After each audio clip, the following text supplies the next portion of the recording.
Hey, good morning, everyone. Welcome to Start Your Day Great, Start Your Day with the Coach. I am your certified high performance coach, Sean Butner. And today we're going to do a little bit of just talking about what's going on in the news. So before we do that, please do the social media thing, like, subscribe, hit the notification bell wherever you're watching this. It helps me spread the good word. So, Twitter, right? Everyone's talking about it. I thought I'd offer a little bit of my perspective. Having worked in technology for a while, having you know followed social media and misinformation and trying to suss out something about all this kind of stuff, it all kind of converges on a lot of the social media platforms like Facebook, like YouTube, where you're probably watching this on Instagram or on Twitter. So, um, how can we, how should we be thinking about this? And I'll give full disclosure. This is me just kind of working through it right now. So I don't know if there's a right or wrong answer, but I do have a couple of things I think that are important that we should be asking, we should be talking about, and thinking through as a group, as a society, as a world, because it has, I think, some pretty interesting, huge implications. Maybe it's good, maybe it's bad. We'll see. But so, if you haven't heard the news, then we'll start there, right? So, last week, Elon Musk offered to buy Twitter for like $43 billion or something like that. And this past Monday, the Twitter board accepted the deal that Elon offered, right? So, first off, the deal's not done, right? There's still 6 to 9 months of getting all the details figured out, all the financing funded and stuff. So it's greenlit now. It's not in effect yet. There's still a contract where either Twitter or Elon Musk could screw up, pay the other party $1 billion, I guess, from what I was reading this morning. So the deal's not done, right?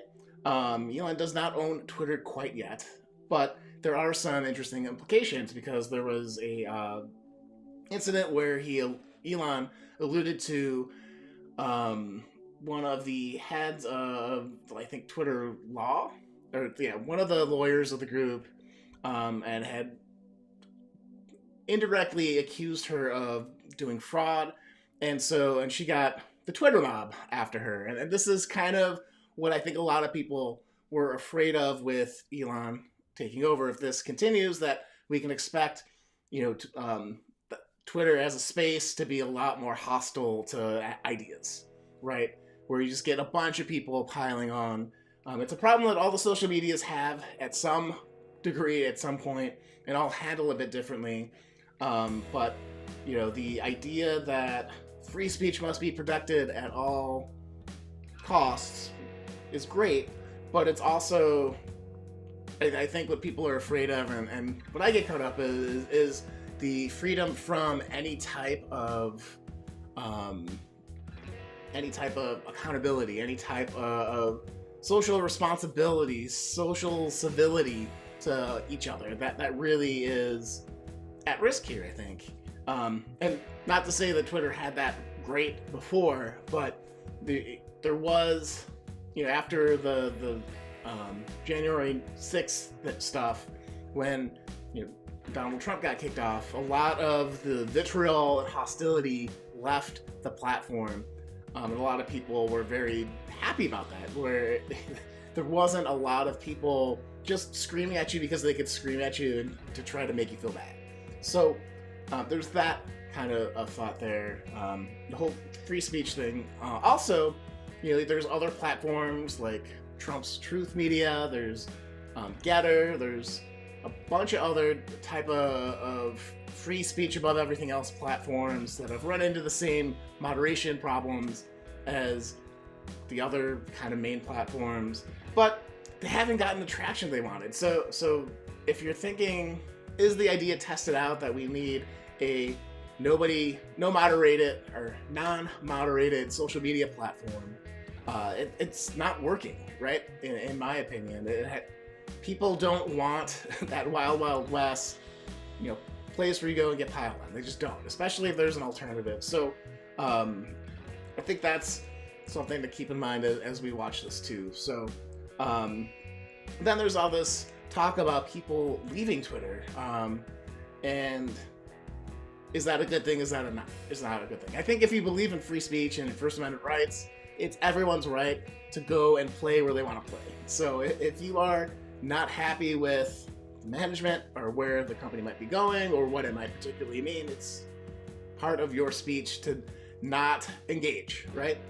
Just because you can say something doesn't mean you should say something or that everyone else has to listen to you. So free speech is not free reach is a phrase that I've heard that I've really liked and thought about before, but it's very true. Like, you can be an adult. If the platform is hostile towards you pointing out or having any particular opinion, that's your prerogative to leave, right? You don't have to take it. And I think that's why a lot of people are leaving or have made that decision to leave the platform. So, so it's kind of like First Amendment right stuff. Twitter going private, I think, is pretty interesting.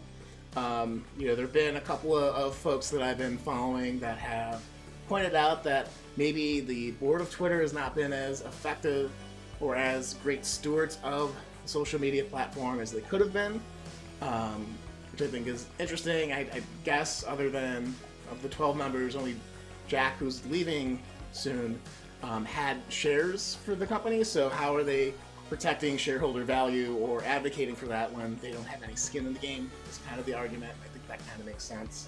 So it'll be interesting as if this deal goes through, actually, right? It's very likely, I think. But as it gets closer to that, how that's going to change what Twitter does, how it impacts everything. So, so ultimately, is this going to be harmful for public discourse? Is it going to be harmful for just people liking each other in our country and in the world? I don't think so. I think if my gut reaction to having Elon run Twitter is accurate, I think it's going to become more of the cesspool of the internet that sometimes people will call it, So I think it's going to be harder for dialogue, and it's just going to be people piling on a lot more. And we're already kind of seeing the impacts of that, so that's kind of the first thing, or point of data, right? But who knows what'll happen.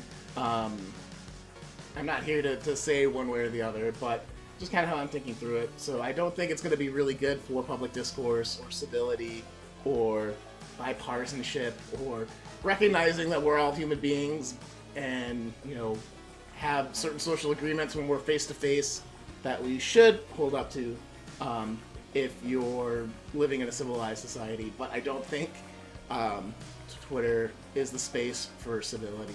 So there's that.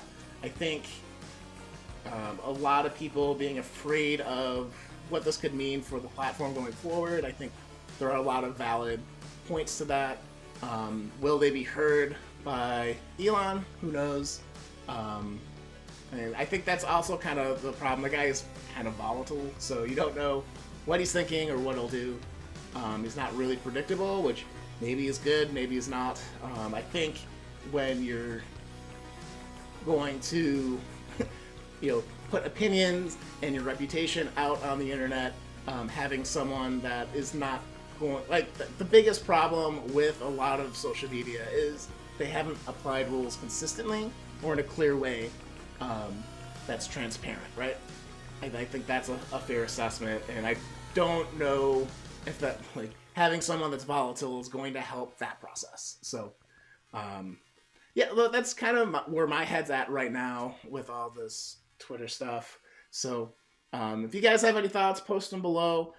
Keep it civil, please. We're in a discussion here.